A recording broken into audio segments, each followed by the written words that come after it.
Hello everybody and welcome to Non Sequitur News for September 19th, 2024. It's Season 3, Episode 263. Yeah, today's a time machine episode because mayoral duties kept me from doing the show yesterday.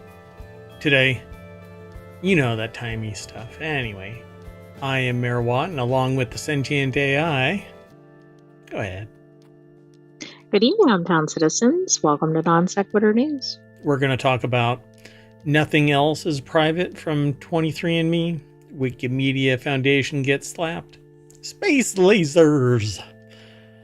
Beds recalled. Under use. Turn off your lights. All of Indiana. Largest port preps for strike. The fastest way to prison. Well, the door fell off. Seattle airport data held hostage and social media companies can't be trusted. That and more.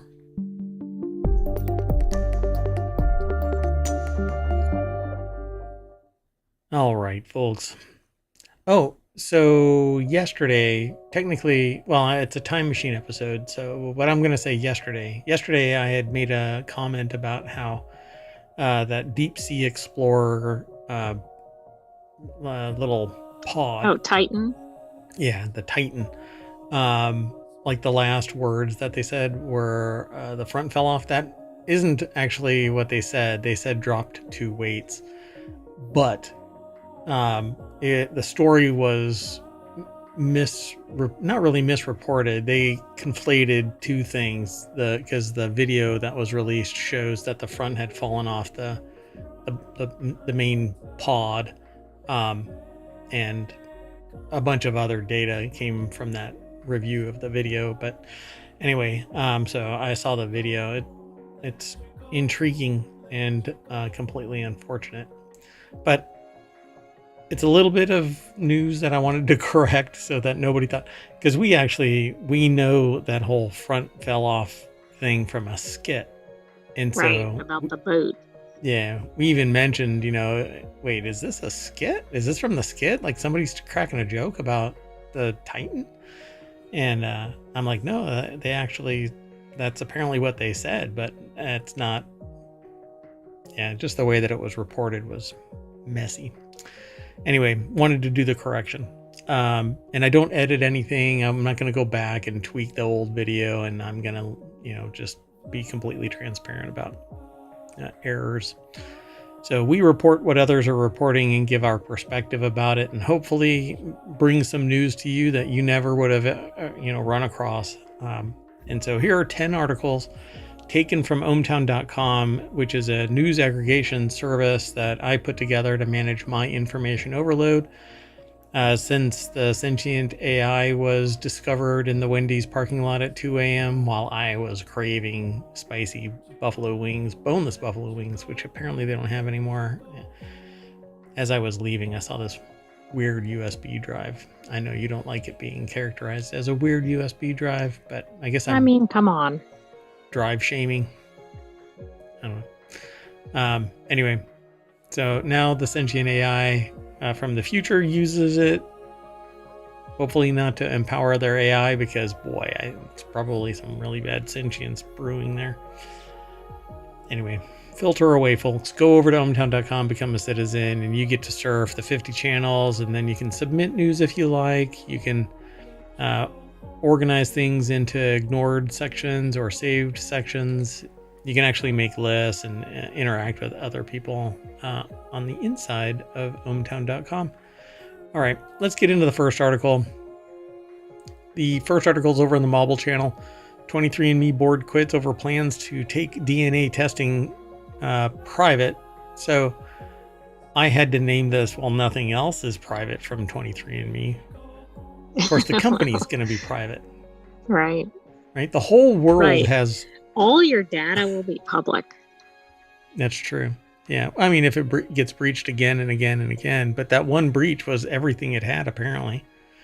Oh, by the way, today's episode is brought to you by me brewing things in the iGulu. And this is blackberry hard cider. Mm. And how is it? Let me tell you, very quaffable. Yeah, you could drink that. Oh man, that has a little bit of a little kick in the back of the throat there. And it's so easy peasy. Oh, by the way, and we're not sponsored by iGulu. I just fell in love with the gadget, and it's drop dead simple, and I do my own, fermentations now. You can do beer and wine and Ciders and meads. Cider and meads and basically anything that you can ferment, including kombucha if you want to sit there and poke at a SCOBY. Just like saying that because it makes the Sentient AI flinch. Anyway, so 23andMe, all 7 independent directors of 23andMe board resigned on Tuesday, citing disagreements over the chief executive's plan to take the company private. The departures leave just one sitting member of the board, its chair, Ann Wojcicki,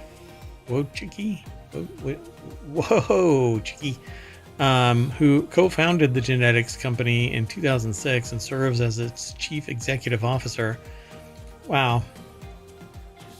That's interesting that person was still in place given everything that's happened. Yeah. So, like, the company's stock is completely tanked, if not already removed from trading.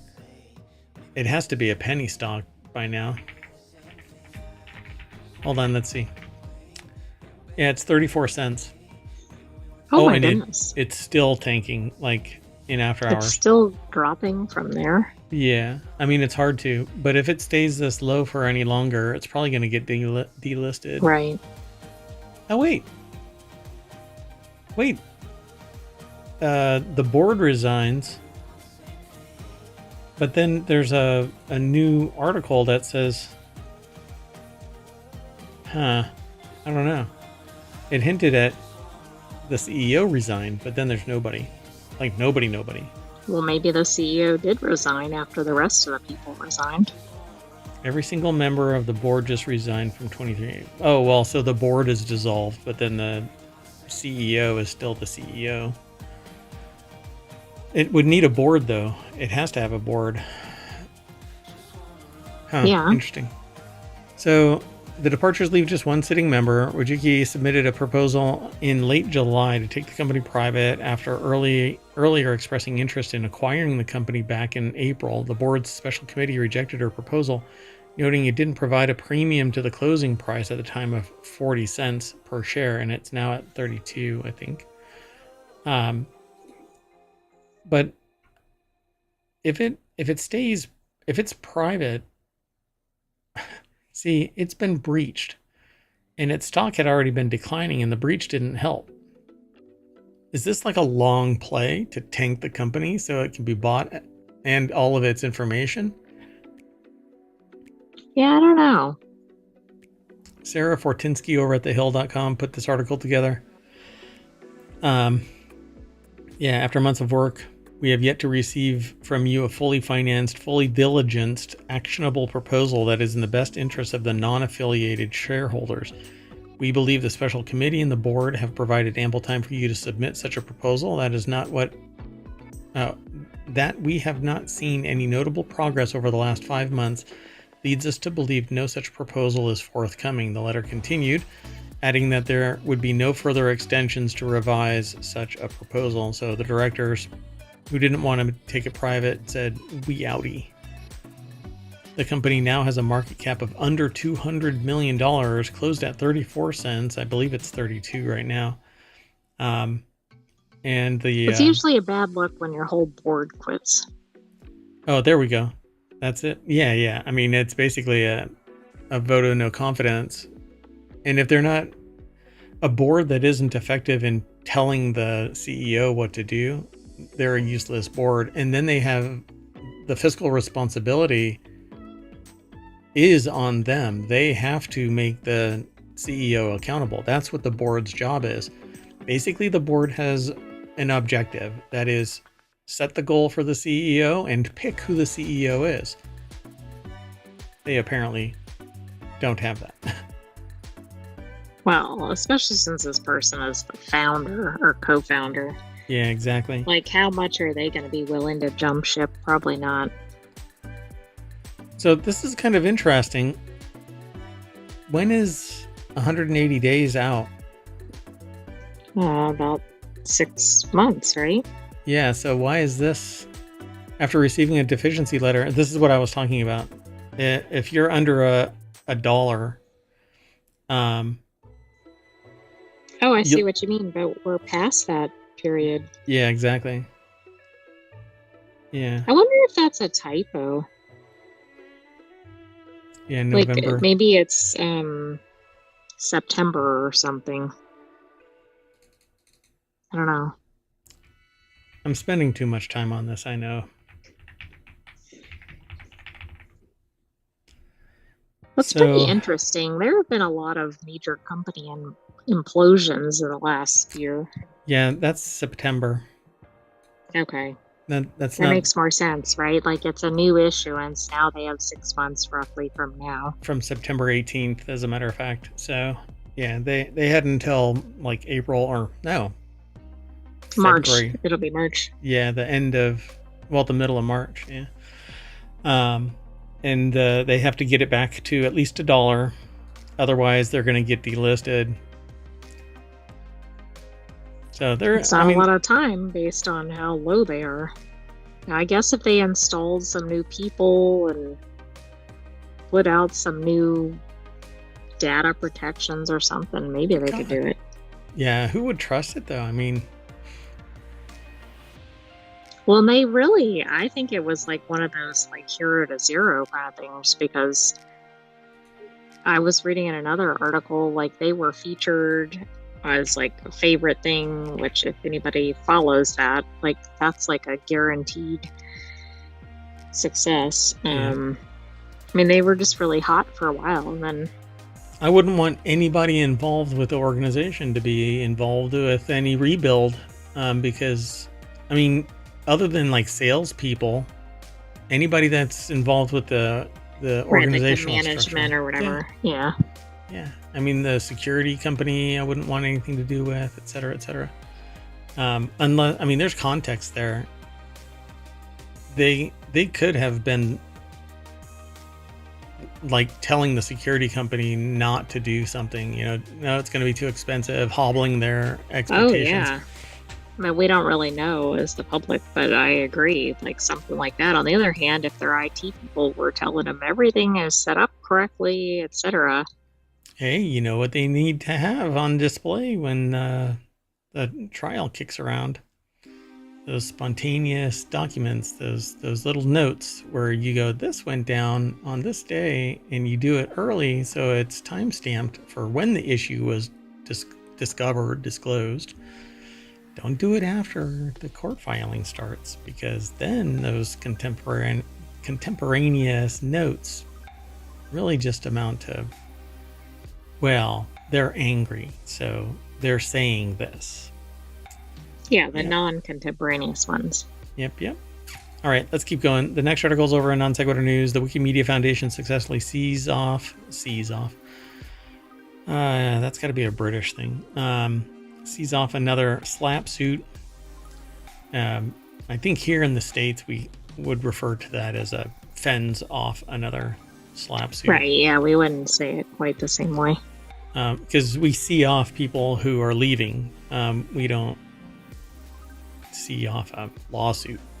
But anyway, but more protection is needed globally. So Wikipedia seems such an essential and benign aspect of the online world that it's hard to understand why people would want to attack it in the courts, but nonetheless subject to lawsuits that would try to force it to censor its articles because it contains facts that are inconvenient for some. Well, and that's what a slap suit is. You're trying to silence something, and facts, you don't have to. Well, how do I put that? If it is a fact, it isn't protected. A fact is a fact. And so you can publish facts all day long. What you can't publish are slander and libel. So, spoken or written. Facts. Yeah. And the slander and libel could contain facts but the elements of libel or slander are not protected. So that would land you in court. But facts are the armor of a slap suit. So you still have to show up in court with potentially high-powered attorneys that define it as a slap suit effectively and then see it off, so to speak. So the Wikimedia Foundation, the nonprofit organization that runs Wikipedia family of sites, has just seen off another such attempt to bully it into deleting true information. The case reported on the Wikimedia blog, which is going to inspire me to donate, exposes some of the difficulties that the Wikipedia Foundation and its community face. Another one bites the dust department. Glenn Moody put the article together Always a good for department. techdirt.com. Yeah. So Mladen Pavlovic is one of 3 co-founders of Tipico, a major European gambling company headquartered in Malta. This was already public information. Pavlovic has been named in reputed sources within German news media and is official and in official documents held by Malta's official company register. The Wikipedia article also mentioned that some Tipico shares had been acquired by a Jersey-based investor, information that also became a focus of the lawsuit. So the lawsuit was especially intensive for their team over at Wikimedia because of the unusual number of legal briefs to which we were asked to reply. Every time we comprehensively answered the arguments Pavlovic's lawyers had raised, they would file a new legal submission with the court. These usually repeated earlier arguments and introduced, in our opinion, increasingly thin or irrelevant new ones. Even after his lawyers had orally debated the case in front of a judge, which is typically the last step before a ruling, they continued their legal submissions.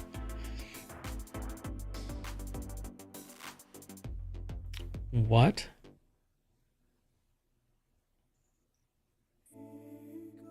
Hold on a second.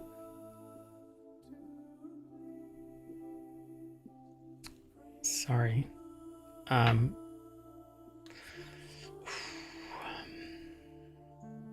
Do we need to pause? No. I think there's a goober out there that's trying to access my account while I'm live. Nice. Yeah, so I'm getting alerts. Hold off when it's convenient to try to hack in. Yeah, so I'm that caught me off guard. All right. Well, anyway,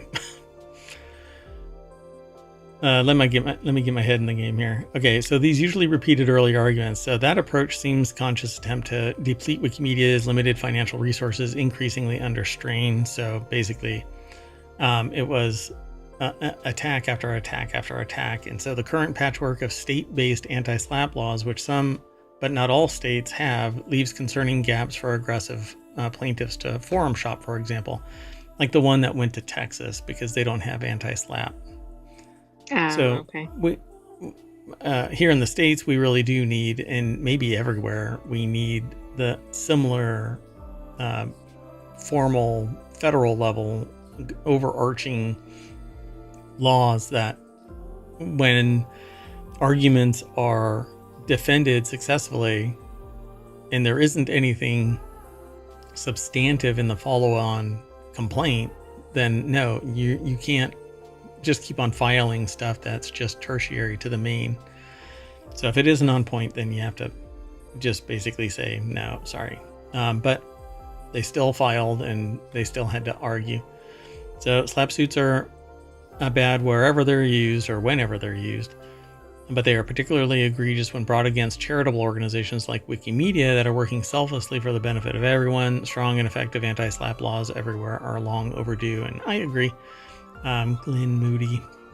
Yeah, I mean, this is really just kind of aggressive and unfair tactics. It's one thing if they're actually bringing up new issues or they have a legitimate cause, but Yep, I mean, I if agree. this person legitimately was attached to the organization and they listed it, well, if it's such a problem, unwind from the organization. Yeah, for sure. I agree. All right. Well, let's keep going. The next article is over on the Mobile channel. There are plenty of uses for powerful lasers in space, but where should we put them? I thought this one was an interesting article. It's over at phys.org. I haven't read it. I just think that based on the title, Evan Go over at Universe Today put the article together, but again, it's published at phys.org. Where would we put them and what could we use them for? In science fiction, lasers are predominantly used as powerful weapons.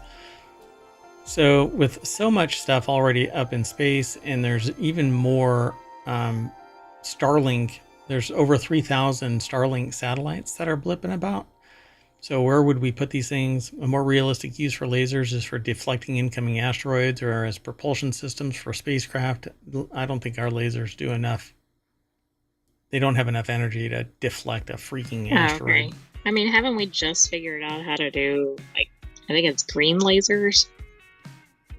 Yellow lasers. It's some color that we've just recently been like, oh, now we know how to do this. Yeah, so because that one researcher figured out how to make that one missing frequency of laser. Yeah. Well, and they're just not powerful enough. They don't exert enough physical force. It's more likely that it'll glassify some sand on the surface of the asteroid and it'll dissipate enough energy that it wouldn't even, it'll heat up.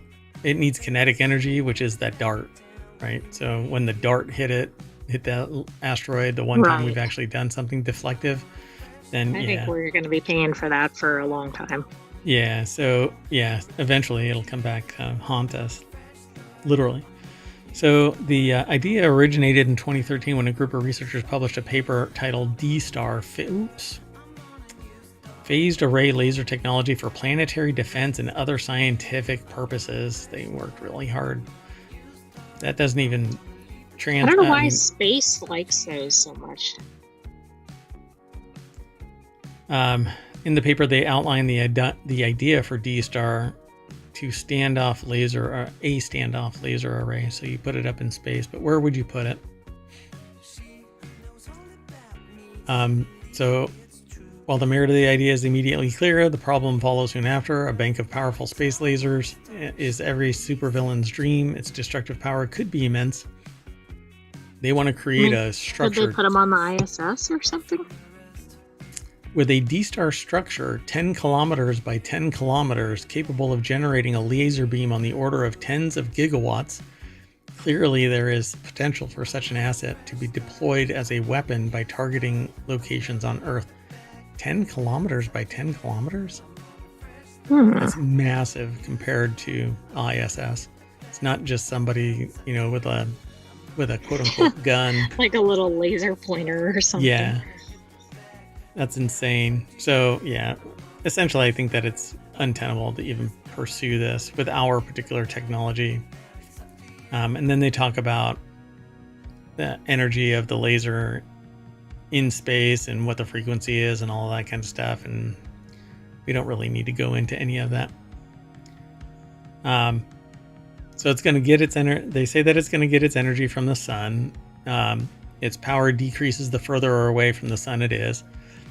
This reduction is a consequence of the decrease in solar flux intensity on the photovoltaic cells. So, yeah, I don't know. It doesn't even... You can go and check this out. There's a lot to this article. It's quite long.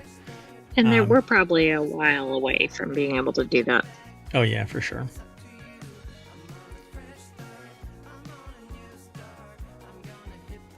Huh. I don't know what... Anyway, let's move on. The next article is over in Non Sequitur News. Thousands of beds recalled after reports of breaking and collapsing during use. I mean, did they have like a weight limit? Or maybe they were like a Wayfair type product. And full-size humans tried to sleep in them. 245 reports of the beds breaking, sagging, or collapsing during use, causing 18 injuries. That'd be a little disconcerting in the middle of the night. This article, the video has nothing to do with the article. Matthew Impelli put the article together, and it says here, oops. On Thursday, the U.S. Consumer Protection or Product Safety Commission, and Health Canada issued a recall announcement for the Lucid brand platform beds with upholstered square tufted headboards. The beds were imported from Malaysia to numerous stores across the United States by CVB Incorporated, located in Logan, Utah. The recalled beds can sag, break, and collapse during use, posing fall and injury hazards to consumers. What the heck? Do you think this is related to obesity or something, and they didn't plan for people weighing over 100 pounds or something? Well, that's insane. But look at this. This is how low it is, and people are getting hurt with a bed collapse? I mean, it doesn't even seem like it'd be more than like a bump at that height. Company says were manufactured between 2019 and 2021, and it's a continued model. But they issued a recall anyway. Consumers may have purchased them from Amazon, Walmart, Lucen's website itself, and other outlets like Bed Bath & Beyond, eBay, Home Depot, Macy's, Target, Wayfair. Oh, there it is. Boink. So all of them. It involves all of the beds made during that time frame. I'm sure that's handy to do a recall on a bed because, most people probably need their bed on a daily basis. That's insane. Who gets hurt from their bed collapsing, though? Particularly if it's like a 6-inch collapse. It's a bed. It's kind of designed for you to flop into it, for crying out loud. Right. Well, I would have assumed it's higher up, but not from this picture.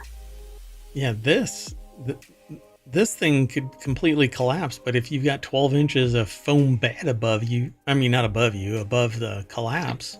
Well, that's true. That should cushion you. Yeah. And your pillows, and I don't know. It says it was in use, though, so. Moving on. Next article is over in Non Sequitur News. People in Indiana asked to turn off their lights. All of Indiana. Aren't we getting a lot of these ridiculous headlines about you need to do this in this state? Yep. Yeah. Oh, and I just read recently that there's a problem with, not problem, but like the EV market has collapsed, and California is like trying to push ICE vehicles out. So now you're not going to be able to get an ICE vehicle, and well, you can't get any insurance, and yeah. And now in Indiana, you got to turn your lights off. Nothing says 21st century like move to Indiana. You can live in the dark. And they're saying this because of ozone levels expected to be high. It's an air quality alert is in place across southeast and northwest Indiana with ozone levels high. And I guess it's all power. So Anna Skinner put the article together for Newsweek.com. And so broadcast a message encouraging the public to help. Conserving energy can reduce greenhouse gas emissions, which in turn can help prevent worsening the ozone readings. I'd love to know how much commercial enterprise turned off lights compared to residents who are paying taxes to live their life, not to produce something, they go to the job, that kind of a thing. So, how much industrialization is being told to back off.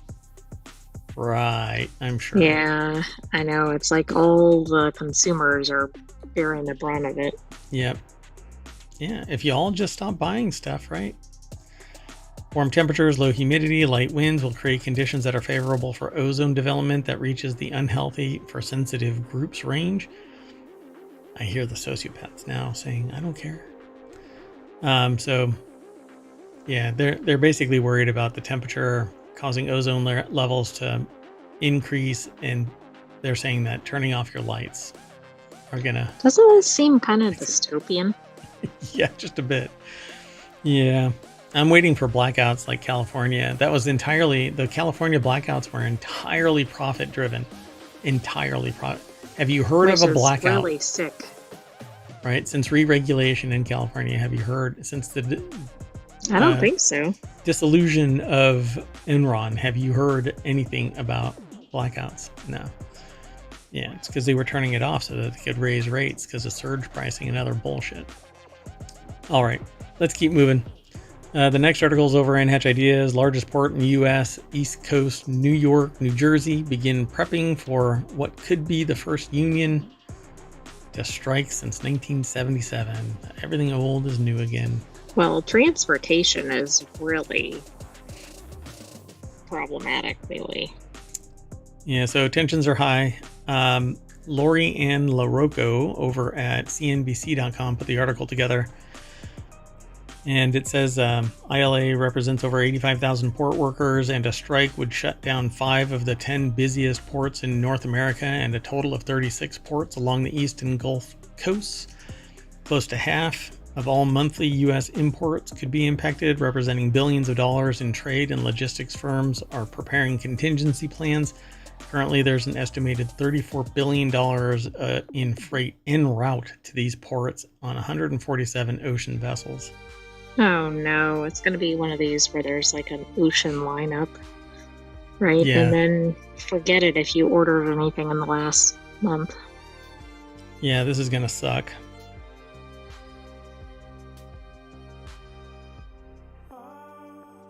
Hold on, I want to see something. I also wonder, what are the contingency plans going to be, right? Train has been under threat of strike. Other shipping areas have been under threat of strike. Airplane, at least on the flight attendants, have been, and I think pilots too, maybe under threat of strike. We're going to have to do like carrier pigeon to get things to locations. Yeah. Oh, so there's actually there's another. So Mexico is trying to bisect the Panama Canal, but to do what they plan to do, they actually need to. On both sides, there needs to be a ship, and they need to transfer thousands of cargo containers onto trains, and then trains will take it to the other side, and then it'll put it back onto another cargo ship and send it. Oh, interesting. But doing that would allow for another port to take over when some other port goes on strike or stops or whatever, right? Something happens, right? Something catastrophic.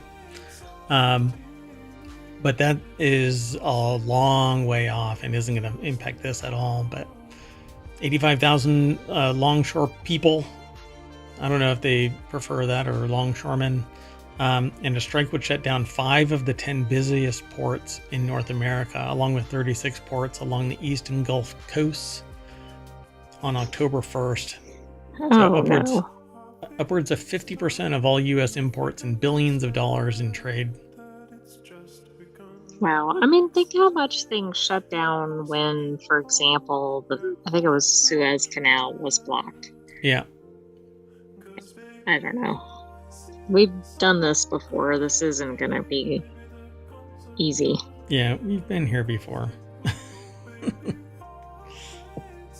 Sorry, not trying to be distracted, but they keep attempting. So Beth Rooney, port director of the Port Authority of New York and New Jersey, told CNBC on Thursday that individual ocean carriers and terminal operators are announcing their ramping down of operations to avoid a pileup of containers.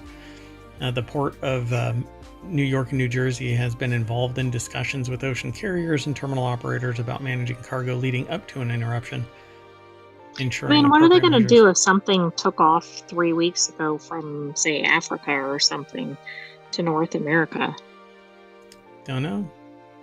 Get in line to actually deliver your goods at the remaining 5. Exactly. You would have had to plan ahead several weeks to really avoid a pileup. Yes, could you divert some stuff? Maybe. See, but I'm willing to bet that if we were to look into the number of ports capable of handling ships like this, mergers and acquisitions have dialed them down from hundreds to 50. Right. Well, you're right. I mean, that's part of the problem, is that we're so hooked on the small number, and then when something is closed, then It's a major problem. Yep. All right. But also the ships have gotten larger, right? The amount of yeah. cargo they're carrying. Yeah. Yep. Yep.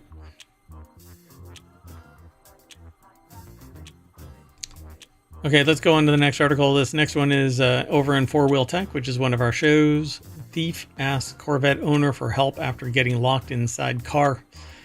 Being a car thief is dumb. Being a car thief who gets caught inside of a car that they're stealing is even dumber, apparently. It is pretty dumb, especially if your objective is probably not to get caught stealing the car. Yep. That's exactly what happened to one Florida Corvette thief who got caught and stuck in the act. Who got caught? They said cough. What is going on? Jeepers. Anyway, the thief begged the owner to help him get out of the car before the cops come. Lawrence Hodge over at jalopnik.com put the article together. What do you think that conversation went like? Can you I let know me I out, just tried to steal your car, but... Wow. So after having breakfast, Julio Solano, who came back to a Miami Beach parking garage where he parked his C8 Corvette only to find a man trapped inside it, according to Miami's Local 10. The man, identified as Ravesh Ravidranath, was pleading for help as he couldn't get out. What's more hilarious is that the whole thing was caught on camera.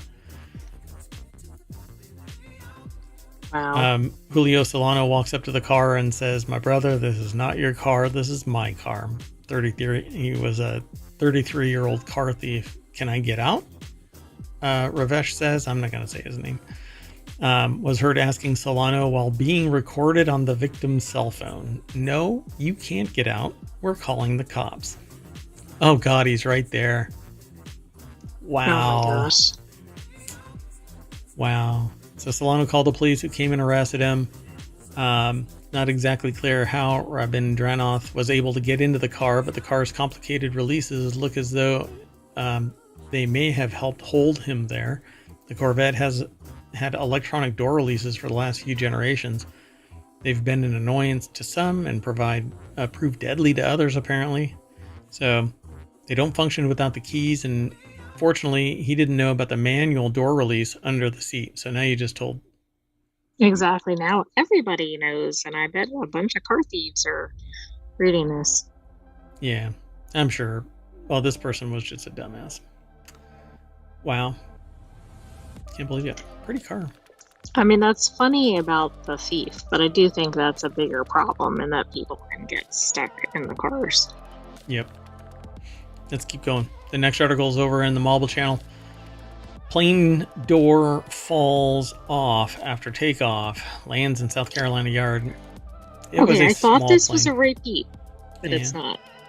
Yeah, it's a small plane's door that fell off into a yard in Myrtle Beach, South Carolina on Tuesday, after which the plane made an emergency landing back at Myrtle Beach International Airport, fell into a yard in Market Common.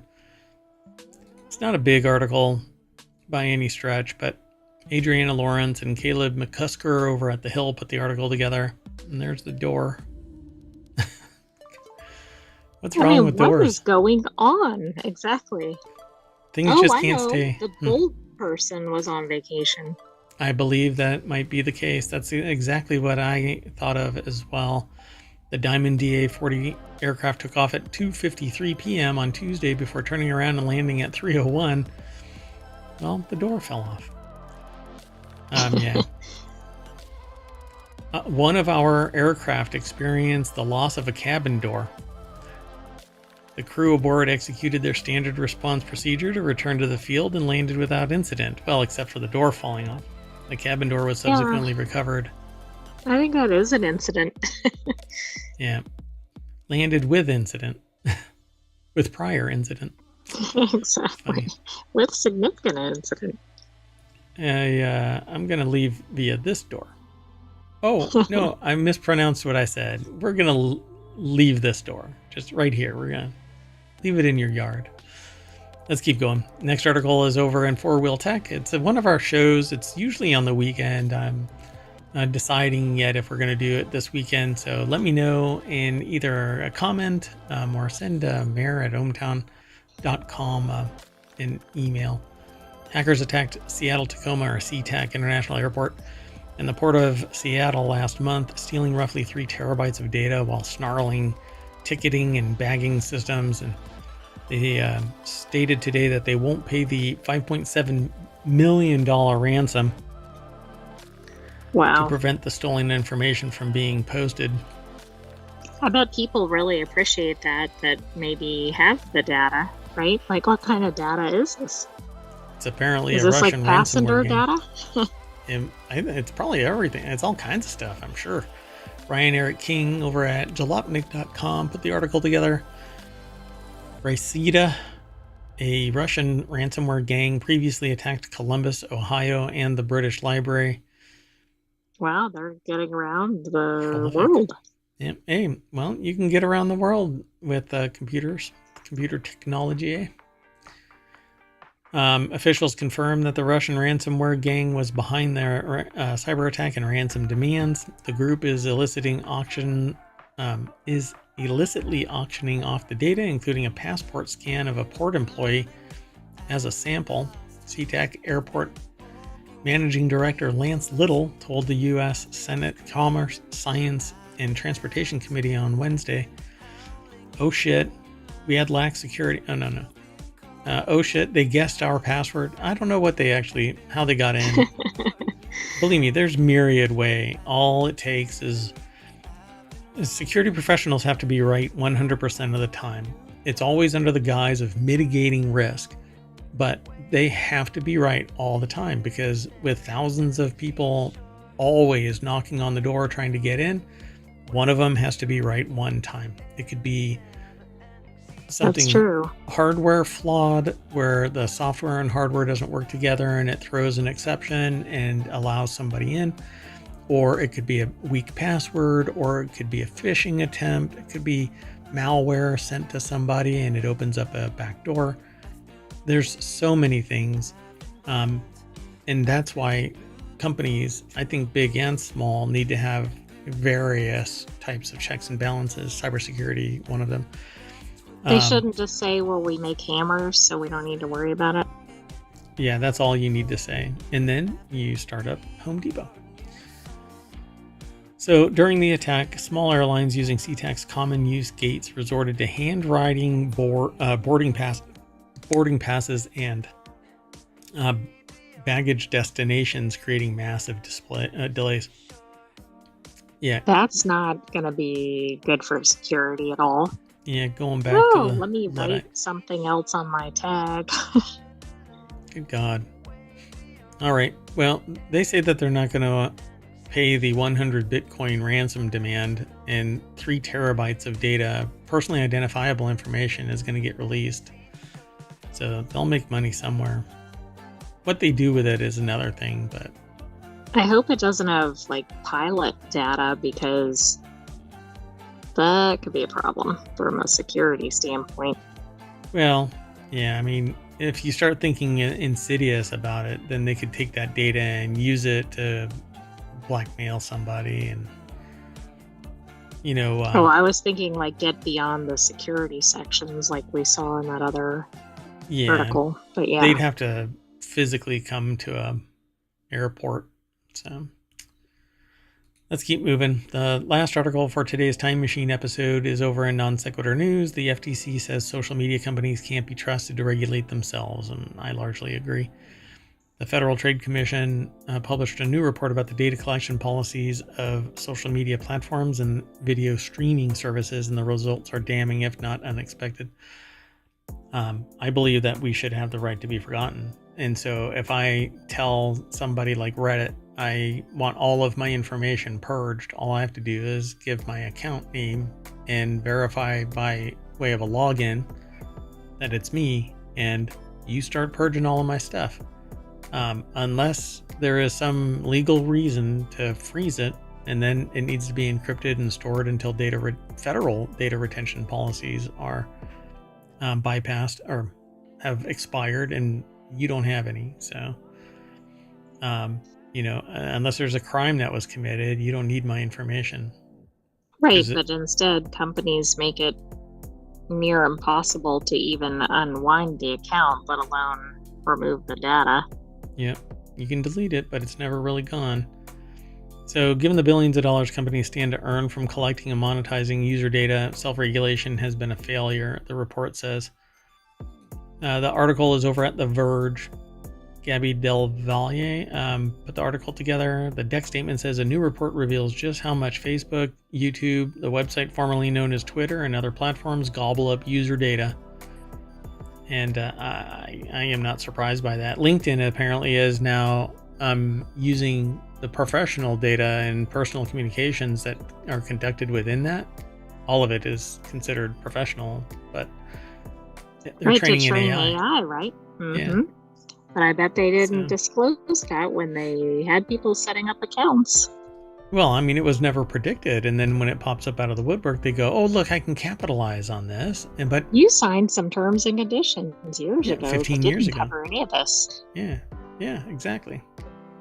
But we can modify our terms and conditions without notifying you, because we notified you that we can change our terms and conditions. Yeah, right. But it's Look being how well held. that would work on a consumer side, right? Yeah, It's being held up as a contract whenever you sit there and say you want to, delete my account or whatever. More, well, same thing. Like if you wanted more something for your money, like they would laugh at you, but that's what the company is doing on the other side. Yep. Among the findings of the 129-page report is the fact that even people who don't use the platforms had their data collected. I know that empirically. I know that, I know that from experience. Yeah. And not just anecdotal, but empirically, I know Real firsthand. World? I'm sorry? Real world? Real world. Real world. Like, right? Up close and personal. right there. Close and personal. So the companies acquired consumer data from from a variety of sources, including advertisers and data brokers, advertising tracking technology, inferences from algorithms, data analytics, artificial intelligence. Companies can retain this data indefinitely, the report found, and some didn't delete users' data in response to deletion requests. Instead, some companies de-identified data rather than deleting it, while others would only delete some data. And anonymizing data or deleting some data, it can be reverse engineered just pretty damn easy. So it ends with recommendations to curb these practices, which the document says are incentivized by the company's business models. FTC encourages Congress to pass comprehensive privacy legislation, and I think that should absolutely take place. Good luck clawing that Maybe back. the UK will lead the charge again. Yep. So we are all done with today's Time Machine episode for September 19th, 2024. And with that, I'm going to file a right to be forgotten, form. And that's going to bring us back to the front page of ohmTown.com. And we're going to be able to look back and go, what? We don't want everybody listening, though, to forget us. What? Don't forget us. No, you can't forget ohmTown. Go over, become a citizen, and don't forget to like and subscribe and follow us on Twitch and Twitter. And there's a Discord and a Patreon and a TikTok. And the podcast for Non Sequitur News is all under ohmTown. And there's actually 6 other podcasts. And while I consider further ramping up a new one about brewing. Still considering it. Based on my interactions, things have gotten a little squirrely about that too. Anyway, it would be a fun show, but very limited because it takes a lot of time between sessions. So at any rate, we are going to reset we're going to shut down the time machine and reset so that we can do the September 20th episode. Dun dun. So thanks for coming. I'm Mayor Watt and the Sentient AI. Good night, ohmTown citizens. Thanks for joining us for Non Sequitur News. Be sure to like and subscribe so you know when we're live. I'm alive.